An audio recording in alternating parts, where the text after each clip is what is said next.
故事发生在美国西部堪萨斯州，家主是来自苏格兰的移民达顿一家。雅各布·达顿的哥哥一家先来到美国，没多久，哥哥就抛下孤儿寡母，撒手人寰。嫂嫂绝望之际，给雅各布写信求助。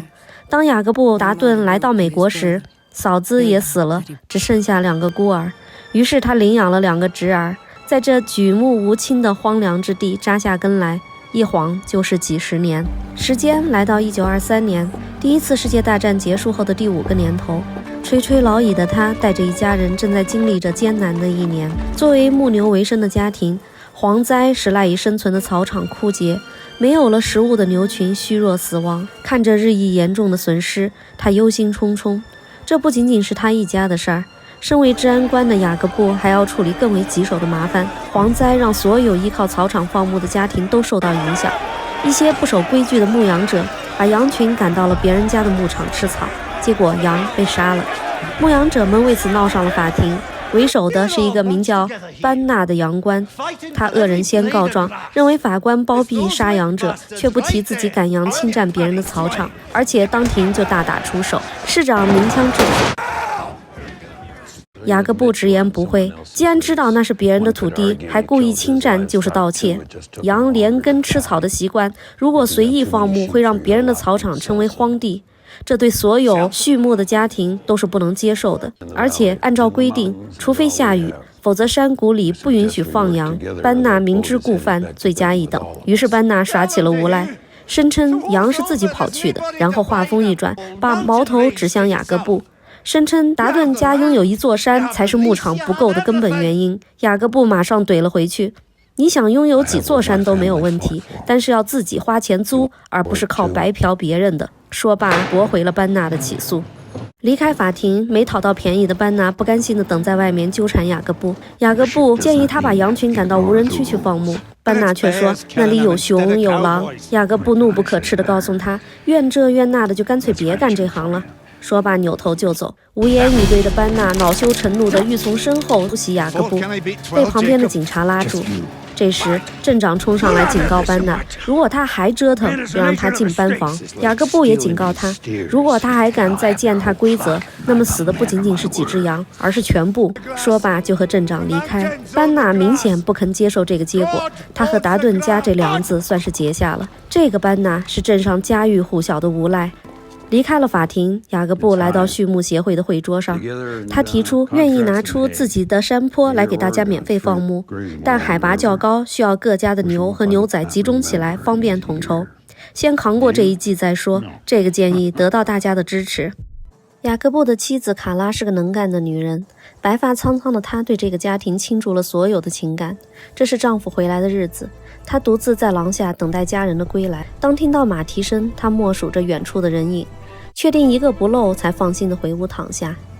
雅各布安排大家尽快集中牛和人手，每天饿死的牛都在增加，并问起小孙子的婚礼。杰克满无所谓地说自己可以让未婚妻推迟婚礼，这么直男的态度让父亲约翰觉得好笑。事事安排妥帖后，雅各布才进屋上床，看到妻子没睡，就把即将一起上山放牧的事情告诉了妻子。卡拉马上想到了小孙子杰克推迟婚礼的事，恐怕得自己出面解决。雅各布说杰克打算自己解决这件事儿，这让卡拉感到结果不妙。果然，当杰克笨嘴拙舌地向未婚妻提出推迟婚礼，这摆明是在告诉他还不如头牛重要。女孩子哭着摔门而去。这一状况让杰克措手不及，顿时慌了手脚。卡拉奶奶及时赶到，先把杰克劝走，自己提出和女孩谈一谈。卡拉告诉这个城市女孩，做一个农场主妇多么不容易，牛仔们风餐露宿在外也情非得已。牛是一个家庭最重要的财产，是生存的基本保障，所以嫁给牛仔的浪漫和自由的背后是无条件的付出和信任。单纯又孩子气的女孩一抹眼泪破涕而笑，提出要跟着卡拉奶奶去找未婚夫。这对热恋中的小情人终于和解了。凌晨天还未亮，牛仔们就开始集中牛群，而同时羊倌班纳带着几个同伴偷偷剪开了达顿家的铁丝网，直接把羊赶进了达顿的草场上。这边各家集中的牛群被牛仔们赶着上了山。当杰克率先来到山坡，却发现了班纳的羊群已经侵占了草场，而远处的班纳举起枪，毫不犹豫地就向杰克开了一枪。杰克应声落马，所幸只是打中了马，杰克被倒地的马死死压住。羊倌们还想上前灭口，听到枪声的雅各布和牛仔们及时赶到，双方开启了一场枪战。羊倌们很快败下阵去，愤怒的雅各布把班纳揍了一顿。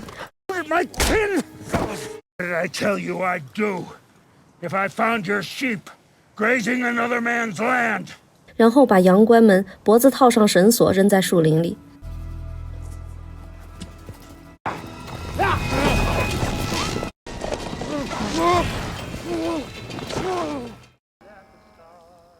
杰克问爷爷：“那些羊倌会不会死？”爷爷告诉他：“那就要看他们的马忠不忠诚了。”而且自己也不希望他们全都死了，因为这些喜欢觊觎别人财产的贪婪家伙是杀不完的。只有让惩罚的恐惧压过贪婪，才能以儆效尤。而活下来的人就是最好的宣传。所以谁死谁活就留给上帝决定吧。可上帝从来不按常规出牌，偏偏只有无赖班纳幸运地逃过一劫。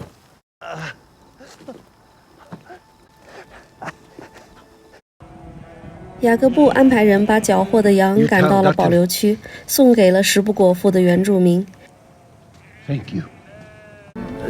然后把牛群安置好，终于可以松口气了。当一众人等骑着马出现在地平线上时，伊丽莎白狂喜地尖叫着就奔了过去。杰克也迫不及待地奔向了未婚妻。老雅各布青春焕发的策马奔向卡拉奶奶，搞得卡拉一脸的担心。一下马，雅各布就告诉妻子自己要进城找治安官，这让刚见面又要分开的卡拉心生不悦。老雅各布马上说这次带着全家一起去。卡拉开心地笑了。此时班纳也精疲力尽地走回了家，刚到家就安排儿子去集结人手。老雅各布一家打扮整齐来到城里，正遇上路边有电力公司的人在介绍各种电器，大家好奇地围过去。销售员忙着介绍洗衣机、电冰箱，只要付一点电费就可以从家务事中解脱出来。杰克却认为这些看起来便利的物品只是为了让人变成电力公司的奴隶。说罢，丢下哑口无言的推销员，扬长而去。在治安官办公室里，治安官不赞同这种老派的偏激做法。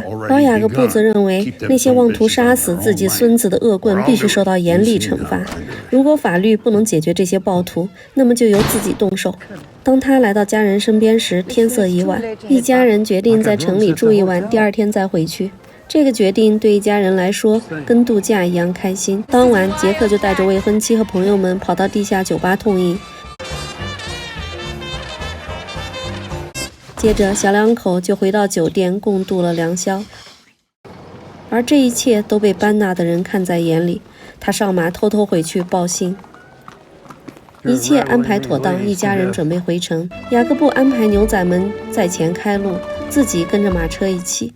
当一行人来到路途中时，突然遭到偷袭，枪声响起，伊丽莎白中枪，受惊的马拉着伊丽莎白狂奔而去。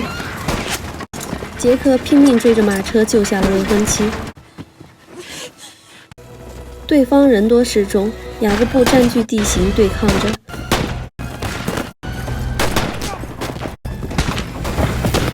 这时班纳出现在身后，他手持一挺机枪，呐喊着雅各布达顿的名字朝他们开枪射击，瞬间击中了雅各布和约翰。这时牛仔们终于赶到了，班纳连忙跳上车，驾车而去。当枪声渐渐减弱，卡拉起身看到中枪倒地的雅各布，约翰头部中枪当场死亡，艾玛失魂落魄。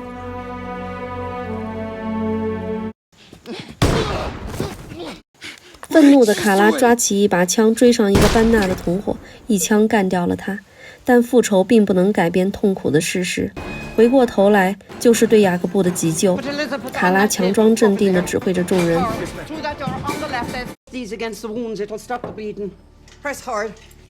雅各布嘱咐手下不能报警，不能透露自己的情况，否则那些垂涎农场的人都将蜂拥而至。说罢，他扭头嘱咐卡拉，必须让斯宾塞回来，家里需要他。医生终于赶到了，卡拉失神地来到屋外，拿起笔给斯宾塞写了一封沉重的书信。 Spencer, your brother has been killed. Whatever war you fight within yourself must wait. You must come home and fight this one. 洋官班纳在这场偷袭中同样损失惨重，幸存的2个同伴惶恐地认为达顿家很快就会来报复了，唯一的出路就是逃跑。但是班纳另有主意，他来到矿业老板的豪宅，谎称雅各布和其继承人约翰已经死了，自己会在半年内拿到达顿家的黄石农场。而黄石拥有储量丰富的矿产，言下之意以这些矿产来换取支持。老奸巨猾的矿业老板马上反客为主，一个穷洋官杀了几个人，并不代表就可以拿下黄石农场了呀。不过他这不怕死的劲儿倒是可以利用一下，于是决定自己幕后出钱，由班纳出面拼命。到时候矿山归自己，草场归班纳。最后他警告洋官，敢耍花招，后果很严重。班纳痛快地就接受了这个交易，很快他就重新组织了一队人马，直奔山上达顿家的草场，杀死了牛仔，抢走了正在放牧的牛。牛仔赶来，告诉卡拉至少一半的牛被人抢走了，放牧的牛仔也被打死了。杰克冲动的就要去拼命，卡拉奶奶极力劝阻，要求给自己一点时间考虑一下对策。扭头就来到丈夫的病榻前，一边祈祷一边踌躇着该如何是好。一半的牛丢了，人也死伤无数，最致命的是群龙无首。这时老雅各布奇迹般的缓缓醒来，他告诉妻子一切凭他做主，这时需要及时止损，保存实力最重要。丈夫的醒来如同给卡拉打了强心针，出门他告诉大家不要牛了，并把工头赞恩喊了过去。雅各布嘱咐他该如何利用剩下的牛把银行的债务还上。为了拖延到斯宾塞回来，赞恩担心时间太久，雅各布告诉他能拖多久就拖多久。畜牧协会会议上，卡拉独自前来，在这全是男人的会场上，卡拉奶奶毫不畏缩，气势拉满，上来就说明自己代表丈夫出席会议的原因，利用大家对偷牛者的憎恨和亲家鲍勃的死，赢得了众人的愤慨和支持。大家大喊着要杀死凶手，搞得班纳如坐针毡。接着卡拉话锋一转，复仇也要合法呀，于是提出畜牧协会需要有自己的执法权和执法队，执法队覆盖整个州，而且可以对那些违反土地租约、盗窃牲畜的犯罪进行逮捕和起诉。这个提议已经由自己的丈夫争取到州长的支持，现在需要整个畜牧协会的会员来投票支持这一提案。班纳吓得马上反对，理由是女人不能发起投票。卡拉马上拿出丈夫签署的授权，并把签字交给了治安官，确认确实是雅各布的签字。于是公理战胜了良俗。当这个白发美女再次倡议投票时，众人压倒性的人数支持。失败的班纳扭头离场。得到全票通过后，卡拉清楚明了地通知费用分摊，减少了会议频率。说完就果断宣布散会，真是雷厉风行，果断利索。来到门外，刚松了口气的卡拉就听到班纳的声音。躲在门外的班纳大声指责卡拉撒谎，卡拉马上反唇相讥，不如回到会场上去说吧，把事实都说出来。吓得班纳话锋一转，直指雅各布根本没去追什么偷牛贼。卡拉则接过话茬反问道，你怎么会知道他在哪里呢？问的班纳哑口无言，赶紧再次转移话题，声称银行和政府都不可能把农场交给一个女人，言下之意黄石农场已经是无主之地了。卡拉走上前吐了他一脸口水，然后告诉他自己死也会拖个垫背的。男人复仇喜欢来痛快的，而女人更喜欢钝刀子杀人。既然你要蹬鼻子上脸，那现在索性就正式宣战。说罢扭头走向自己的马车。班纳还不甘心，冲卡拉喊道，你个女人既没有钱也没有男人，你拿什么跟我斗呢？卡拉告诉他，达顿家还有一个侄儿，一个他没见过的狠角色。卡拉焦急地等待着侄儿的讯息，整个家庭都在绝望的边缘摇摇欲坠。可是寄出的信如同石沉大海。艾玛每天茶不思饭不想地守在丈夫的坟前，这让儿子杰克复仇的怒火熊熊燃烧，巡视在自家的牧场，期待遇到仇人以报仇雪恨。卡拉看着每况愈下的艾玛，非常担心，希望能够开导她。但艾玛最终用一颗子弹结束了自己的生命，追随丈夫而去。达顿家的经营情况也越来越糟，只能靠不断的抵押土地和变卖牛群来维持。雅各布渐渐痊愈，开始可以到屋外晒太阳了。本来已经年过半百的他，在经历了这次重伤之后，更显得苍老和衰弱。他看着侄孙杰克那一脸的愁云密布，直言现在达顿家的情况很糟，最糟的是没有首领，而杰克还无法承担起重担，所以要万般谨慎，一不小心就会倾家荡产。杰克愤愤不平地回屋。班纳则努力地帮着矿老板开疆破土，不断在黄石农场周围买下倒闭的农场开矿。矿老板为了奖励他，送他一栋现代化的小楼安家。班纳彻底地成为矿老板的小弟。老达顿猜到了班纳和矿老板的勾结，但眼前的状况根本无力反击，只能不断收缩来尽可能地保全实力。他嘱咐卡拉一定要看好杰克，血气方刚的小伙子最容易意气用事。此时的杰克在屋里生闷气，内心无法接受爷爷的判断。未婚妻伊丽莎白走进来，她告诉杰克自己也失去了父母，但自怨自哀不是办法，而且杰克在不断地冷落自己，现在没有婚礼也没有爱，那还不如送自己回城呢。说完转身而去。一席话让杰克意识到自己的疏忽，他追出门，在旷野中向未婚妻说出了结婚誓言。Take Eula Strafford to be my lawfully wedded wife, for richer and for poorer, so long as we both shall live. 小两口再次和解了。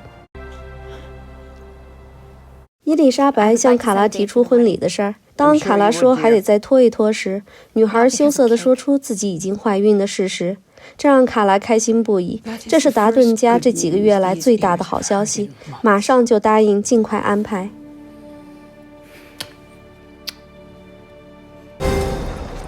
冬雪悄然而至，卡拉再次前往邮局等待侄儿的来信。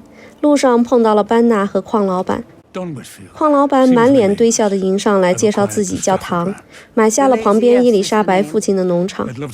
他提出想见老达顿，如果约不上时间，他就亲自上门。卡拉说自己会转达给丈夫，冷漠地驾车离开。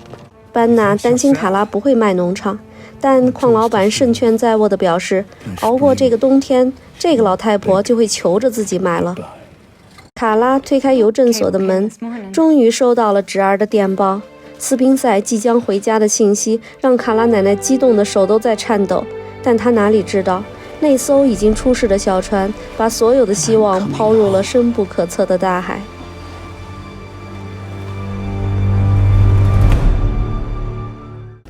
老雅各布可以独自走到牛圈了，虽然还要依靠拐杖，但明显气色不错，步伐也稳健了不少。工头赞恩跟了过来，雅各布告诉他侄儿即将回来的好消息，虽然估算起来还要近2个月才能到家，不过现在已经可以开始物色人手了，为发动反击做准备。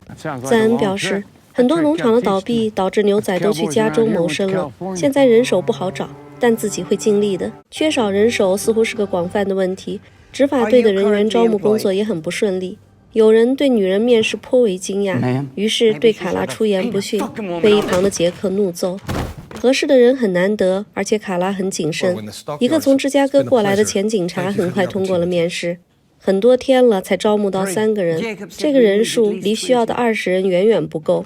治安官威尔安慰卡拉慢慢来，卡拉则表示留给自家的时间不多了。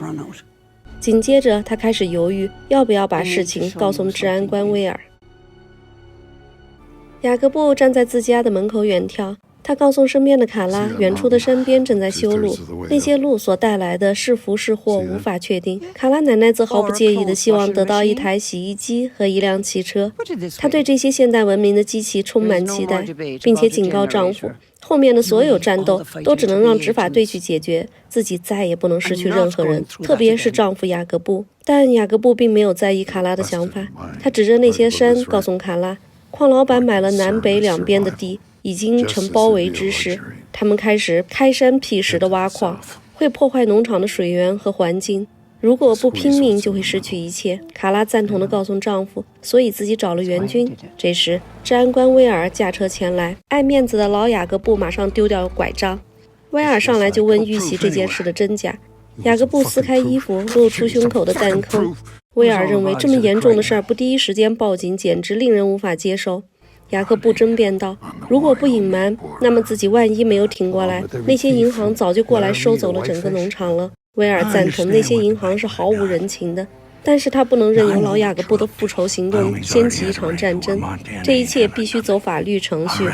于是宣布，明天他会抓捕班纳等人，但同时也会带走老雅各布到警局录口供。这让一心要发动一场复仇行动的老雅各布怒气冲天，冲着卡拉怒吼自己很生气，就转身离开了。卡拉追了上去，她告诉丈夫，自己承受着接二连三失去亲人的打击，眼看着一切都凋零破碎，努力苦苦支撑这个家的同时，还要担惊受怕的日夜精心照顾他，把他从死神手里抢了回来。杰克失去了双亲，伊丽莎白也失去了父亲，又和母亲决裂。每个人的痛苦都不少，这一切忍辱负重，并不是为了让一家之主醒过来就去复仇。如果雅各布为了复仇而丧生，那么这个家就垮了。一席话说的雅各布无言以对，他需要理清纷乱的思绪，于是无言扭头走向马圈，奋力为坐骑套上马鞍，上马驰骋而去。夜幕降临，卡拉坐在廊下独自写着什么，小两口在屋里讨论着孩子的话题。杰克对怀孕这件事既好奇又惊讶，抱着妻子的肚子问来问去。雅各布轻轻穿过走廊，来到卡拉身边，他向卡拉表明自己并不是为了复仇，而是想维持这种已经习惯的生活方式，等到百年之时可以安息在这片土地的林间树下，不用担心被尘世覆盖。一场突如其来的大雪覆盖了整个山谷。这天，老雅各布将带着杰克一起去见治安官，这让卡拉和伊丽莎白担心无比。班纳过上了奢靡淫乱的生活，在矿老板送的豪宅里叼着雪茄开了香槟，正准备和两个妓女翻云覆雨，就被一阵门铃和敲门声打断。治安官带着一群警察站在门口，老雅各布站了出来。班纳一阵惶恐，忙狡辩道：“是老雅各布先动手杀人的。”治安官威尔告诉他：“你擅闯私人牧场，谋杀未遂，吊死你也是正当防卫。”然后就命人把班纳扣了起来，带上了车。班纳的同伙忙着向正在开矿的唐纳德报信，唐纳德坐上车，匆匆而去。很快，班纳就见到了唐为他安排的律师。律师告诉班纳，第二天就可以帮他保释出来。家里焦急等待的卡拉在给斯宾塞写信，对他来说，这两个侄儿就像自己的亲生儿子一样，特别是年龄小的斯宾塞，从小就安静而敏感，是个非常好的听众。卡拉就把他当成自己的寄托。伊丽莎白说自己也想要一个寄托，但是比起写信，更喜欢烤蛋糕，可惜自己不会。卡拉便开始手把手地教他怎么烤蛋糕。正当两人用作烹饪来分散焦虑等待的思绪时，老雅各布轻轻出现在门口。卡拉奶奶终于抑制不住地扑上去拥抱了丈夫，而女孩更是迫不及待地跑去找杰克。雅各布告诉卡拉，班纳已经被抓了，接下来就是等待审判。卡拉奶奶对这个结果很满意，不用丈夫再去冒险，这样是最安全的。晚餐时，杰克读着报纸，新闻里出现矿老板唐纳德的名字，他被任命为新的一届矿业协会的副会长。杰克感叹道，他又是矿业老板，又是协会会长，既当裁判又当球员，怎么谈得上公平呢？而老雅各布表示，自己正在做的就是要通过法律来保护家庭和农场。至于杰克，既然生儿是个牛仔，就要努力维护自己所处的立场和家庭。冬雪覆盖的田野显得一片萧瑟，一支马队来到城里，老雅各布带着牛仔们来参加对班纳的庭审。他惊讶于班纳竟然有律师。治安官威尔介绍说，那些律师是来自为矿业服务的律师事务所的。开庭后，班纳的律师直接申请无罪开释。法官召集两边律师询问，班纳的律师称，对方在没有任何证据的情况下就抓了人，而己方有达顿杀人的证据，而且由矿业公司担保，所以申请无保释金保释。警方律师称，以雅各布·达顿在本地的声望和作风，从不会无辜诬陷任何人，基本可以给此人定罪，所以不同意保释。法官听完双方的陈述后称，自己当初签发抓捕令是在有众多口供的基础上，但自己不知道警方没有证物。在警方获得证据前，班纳获得保释。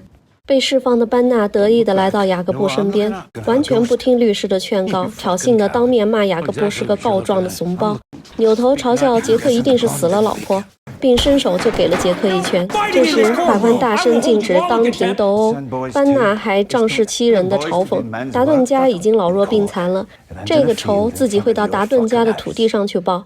老雅各布回敬他，到时候自己会亲自送他一程。回到别墅的班纳还在兴奋地怒骂着，号称要杀死达顿全家。矿业老板唐纳德则打断他，循循善诱地告诉他，复仇只是一时的快乐，无尽的财富才是永远的快乐。黄石农场就蕴藏着丰富的财富，但要拿到黄石农场不能蛮干，要有计划和手段。唐纳德分析道，老雅各布只是个感情用事的农场主，他热爱他的土地，只要夺走他的土地，比让他死还要令他痛苦。这场雪预示着牧场的冬天提前到来，雅各布只好安排把存着的草料拿出来喂牛，但明显不够挺过一个冬天。为此，雅各布只好到银行办理借款。来到镇上，赞恩提出要去看看家里的妻子，老雅各布同意了。借款并不顺利，大萧条和蝗灾使大量的牧场倒闭，针对畜牧业的贷款项目烂账层出不穷，大量的违约迫使银行不再放贷。虽然老雅各布并没有违约，但银行认为那只是迟早的事，因此建议雅各布换成利率比较低的农场抵押贷款。雅各布拒绝了，30年的还贷期相当于给子孙后代留下了沉重的债务，这不是一个有责任感的男人能干出来的事儿。老雅各布毫不犹豫地转身而去。而这一切马上就被汇报到唐纳德那里。赞恩回到家里，其乐融融地和妻子共进晚餐。两人小别胜新婚，恩爱了一番。而窗外一个人影正在默默地观察着一切。清晨，几辆警车停在赞恩家门口，警察野蛮地敲开大门，就把赞恩的妻子抓住，理由是他违反了该州的婚姻法。赞恩冲出来阻拦，被打晕在地，然后一帮人丢下血肉模糊的赞恩和2个惊恐的孩子，驾车离去。